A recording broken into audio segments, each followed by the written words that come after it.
बिहार में कोर्ट जा रहे वकील पिता और बेटे की गोली मारकर हत्या। खबर बिहार के छपरा जिले की है, जहां छपरा में बुधवार सुबह कोर्ट जा रहे वकील पिता और बेटे की अपराधियों ने गोली मारकर हत्या कर दी है। आपको बता दें कि दोनों एक ही बाइक से कोर्ट के लिए निकले थे। वही 5 अपराधी पहले से घात लगाकर दोनों का इंतजार कर रहे थे। जैसे ही वो पहुंचे, अपराधियों ने फायरिंग शुरू कर दी, जिससे मौके पर ही दोनों की मौत हो गई। मृतकों की पहचान मुफस्सिल थाना क्षेत्र के मेथावलिया गांव निवासी राम अयोध्या राय एवं उनके बेटे सुनील कुमार राय के रूप में हुई है। पुलिस की माने तो परिवार में 4 बीघा जमीन को लेकर विवाद चल रहा था, जिसे लेकर आज ये घटना हुई। पुलिस ने 2 आरोपियों को गिरफ्तार किया है। आरोपियों के नाम काली राय और जगदीश राय है।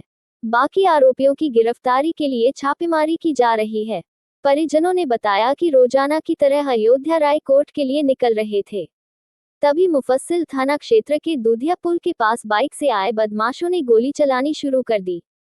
इसमें दोनों को गोली लग गई। इसके बाद स्थानीय लोग सदर अस्पताल लेकर पहुंचे, जहां डॉक्टरों ने मृत घोषित कर दिया। हत्या के बाद आक्रोशित वकीलों ने कोर्ट में काम बंद कर दिया है। इससे कोर्ट में आए लोगों को वापस लौटना पड़ रहा है।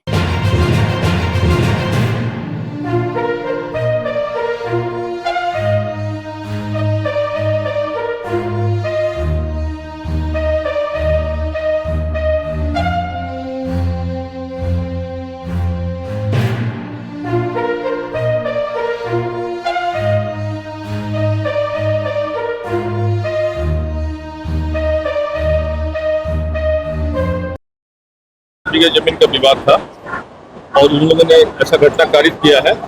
4 लोगों का नाम दिया, 2 लोग गिरफ्तार हो चुके हैं और 2 लोग को छापेमारी चल रही है। कितने लोग गिरफ्तार? 2 गिरफ्तारी हो गई।